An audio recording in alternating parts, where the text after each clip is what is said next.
നമസ്കാരം, കേസ് മെന്ററിലേക്ക് എല്ലാവർക്കും സ്വാഗതം. അപ്പോൾ നമ്മൾ ഇന്ന് നോക്കാൻ പോകുന്നത് കേരള PSCയിൽ 21-ാം തീയതി നടന്നിട്ടുള്ള മീറ്റിംഗിലെ പ്രധാനപ്പെട്ട അറിയിപ്പുകൾ എന്തൊക്കെയാണെന്നുള്ളതാണ്.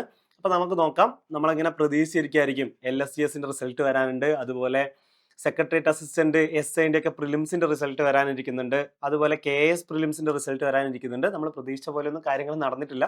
അപ്പോൾ ഇപ്രാവശ്യവും LSGSന്റെ റിസൾട്ട് വരും എന്ന് തോന്നുന്നില്ല. കാരണം ഈ 26-ാം തീയതി വരെ ആ EWSന്റെ സർട്ടിഫിക്കറ്റ് അപ്ലോഡ് ചെയ്യാനുള്ളൊരു പരിധി നീട്ടിയിട്ടുണ്ട്. അപ്പോൾ അതൊക്കെ കഴിഞ്ഞിട്ടായിരിക്കും മിക്കവാറും റിസൾട്ടൊക്കെ പബ്ലിഷ് ചെയ്യുന്നുണ്ടാവുള്ളൂ.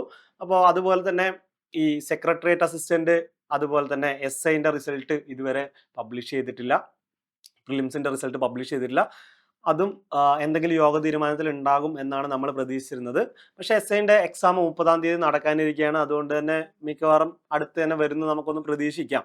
ഓക്കെ, അതുപോലെ ഇതിൽ വന്നിരിക്കുന്ന പ്രധാനപ്പെട്ട തീരുമാനം, നമ്മളെ സംബന്ധിച്ചിടത്തോളം ഏറ്റവും പ്രധാനപ്പെട്ട തീരുമാനം എന്ന് പറയുന്നത് KSന്റെ പ്രിലിമിനറി റിസൾട്ട് വരാനിരിക്കുകയാണ്.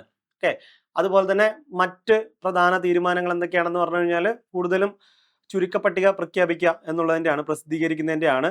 അപ്പോൾ അതിൽ കൂടുതലും മെഡിക്കൽ വിദ്യാഭ്യാസ വകുപ്പിലേക്കുള്ള കുറച്ച് റാങ്ക് ലിസ്റ്റ് വരുന്നുണ്ട്. അതുപോലെ തന്നെ LSGDയിൽ അസിസ്റ്റന്റ് എഞ്ചിനീയറിന്റെ റാങ്ക് ലിസ്റ്റ് പ്രസിദ്ധീകരിക്കാനിരിക്കുകയാണ്. ഇതൊക്കെയാണ് മെയിനായിട്ട് വന്നിട്ടുള്ളത്. ഏറ്റവും പ്രധാനപ്പെട്ട കാര്യം എന്ന് പറഞ്ഞു കഴിഞ്ഞാൽ അത് തന്നെയാണ്, KSന്റെ റിസൾട്ട് വരാൻ പോകുന്നു. ഈ അടുത്ത ദിവസങ്ങളിലായിട്ട് എന്തായാലും വരും. അപ്പോൾ നിങ്ങളാരും പഠിച്ചു തുടങ്ങിയില്ലെങ്കിൽ പഠിച്ചു തുടങ്ങുക.